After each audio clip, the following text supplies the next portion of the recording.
এটা কিন্তু বক্তৃতার সরকার না, এটা হচ্ছে কাজের সরকার। তো আমরা সেই কাজটা করতে পারব।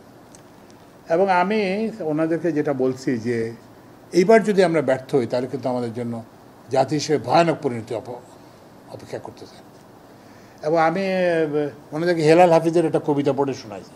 কবিতাটা হচ্ছে, যার যেখানে জায়গা, ভোলায় ভালায় আর কথা দিয়া কতদিন ঠকাইবেন মানুষ, ভাবছেন অহনো তাদের হয় নাই হুঁশ, গোছায় গাছায় লন বেশি দিন পাইবেন না সময়, আলামত দেখতেছি মানুষেরই হই বই জয়।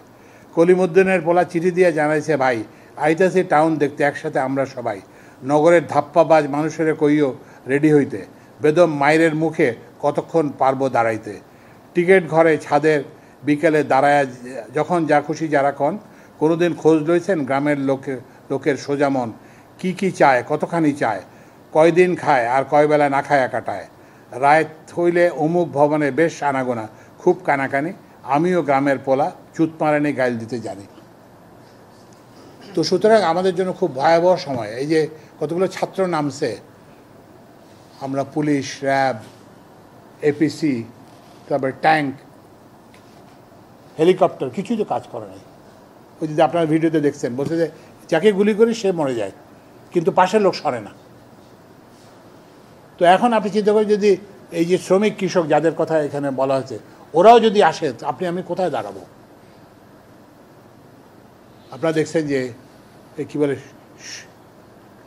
সেতু ভবন জ্বালাই দিছে। তো আমরা যদি এখন নিজেরা যদি আগের মতো ব্যবহার করি তাহলে কিন্তু চলবে না।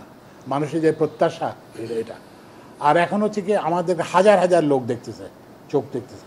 এই যে ছাত্ররা, এরা কিন্তু সবাই আমাদেরকে পর্যবেক্ষণ করতেছে। আমি ওনাদেরকে কিন্তু পরিষ্কার বলে দিয়েছি।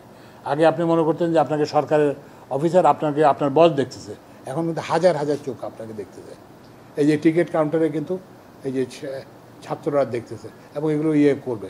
তো এগুলো যদি আমরা কোনো রিয়েল না করতে পারি, আমি তো ব্যক্তিগতভাবে চলে যাব, কিন্তু আপনাদের জন্য ভয়াবহ পরিণত হবে। তো ওই জন্য এই যে আমাদের সবাইকে এই জনপ্রত্যাশাটাকে পূর্ণ করতে হবে।